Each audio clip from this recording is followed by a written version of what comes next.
What's up, everybody? Tom Pelissero here at the Georgia Dome shortly after the Vikings fall to the Atlanta Falcons 24-14. 2-9 now on the season for the Vikings, a third consecutive loss.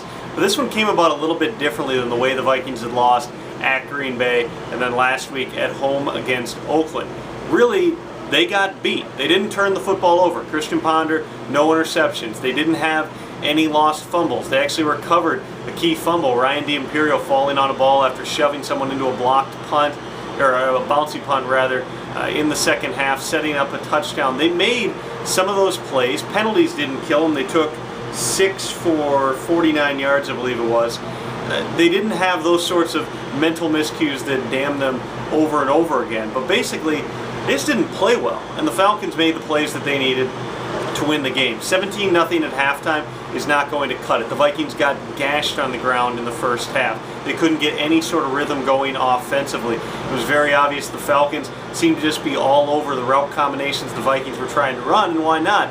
Bill Musgrave was the quarterback's coach here for a long time, and there are some similarities between the scheme the Vikings run and what the Falcons do here. Yet the Vikings come up with a few plays in the second half. Percy Harvin had one of the best games that he's ever played for the Vikings, making play after play, one down in the red zone to set up Toby Gerhart's touchdown, another one on 4th and 13, a 39-yard touchdown beating the linebackers, deep coverage, and then the 104-yard kickoff return where if he doesn't get nervous about getting tackled from behind, he might score on that play, and the Vikings don't end up in the situation that they did in the angle situation that ends up with Toby Gerhart getting stuffed on 4th down.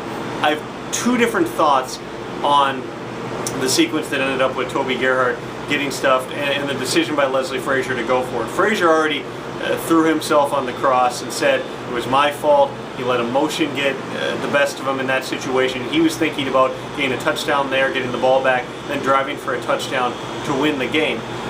I don't really care for that explanation. I think that the more valid explanation that Leslie Frazier could have given was the fact that the Vikings were at the 1-yard line. This wasn't 4th and 1 from the 5. It wasn't, or 4th and goal from the 5 rather. It wasn't 4th and 1 from the 20. This was a situation where you're at the 1-yard line. And the bottom line is you're a 2-8 team trying to win on the road against a playoff contender. You're in that position. It might be difficult to get down to the 1-yard line again, so you try to punch it in.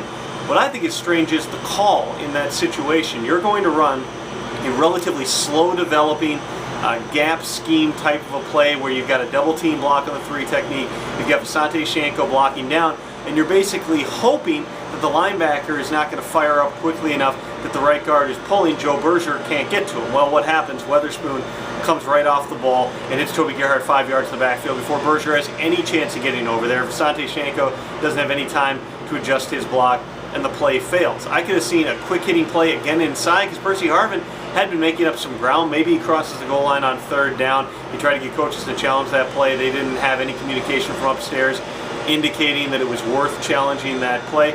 Maybe you run a bootleg. Maybe you use the Falcons' aggressive scheme against them in that spot. Sometimes the other team has the right call on to stop your play, but a 4th and 1 run to Toby Gerhart, who needs a head of steam to be able to make something happen at the line of scrimmage, it just seemed like an odd call. And how about this?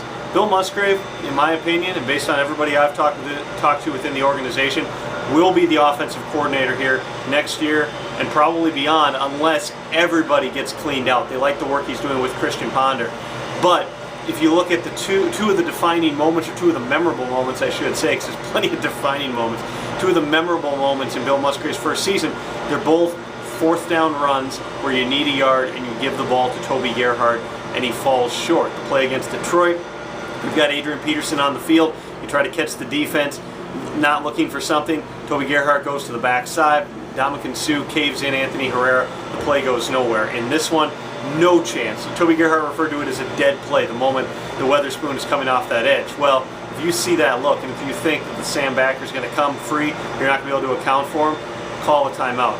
Get a different play and help. Challenge the 3rd down play. The worst that can happen is you lose a timeout and you get more time to talk about that 4th down call anyway. A lot of things to dissect. Obviously the Vikings secondary had a ton of holes in this game, and why not? When Chris Cook's out, Antoine Winfield's out, Asher Allen, who've been playing the best of anybody in the secondary of late, they've been using to shadow other teams' #1 receivers. He gets hurt with a shoulder injury in the early going. Tyrell Johnson, who's only on the field because Hussein Abdul is hurt, the 2nd consecutive game with a concussion. he pops a hamstring. Now you're down to your fourth string safety, Mr. Al Raymond. When you have those sorts of personnel challenges, it's going to be tough to win. But story of the Vikings season, no matter what they're facing, no matter how short they are, they're in games. They don't find ways to win games. And I think that falls on everybody, from coaches to players to everybody else. They're not finding ways to get it done. That's how you're a 2-9 team. Do I think they're the worst team personnel-wise in the NFL? No. But right now, the body of their work, start to finish so far, they are one of the worst teams in this entire league. Joe will be out at Winter Park tomorrow getting the reaction. I'll be breaking down the tape as usual. Full coverage at 1500ESPN.com. See ya.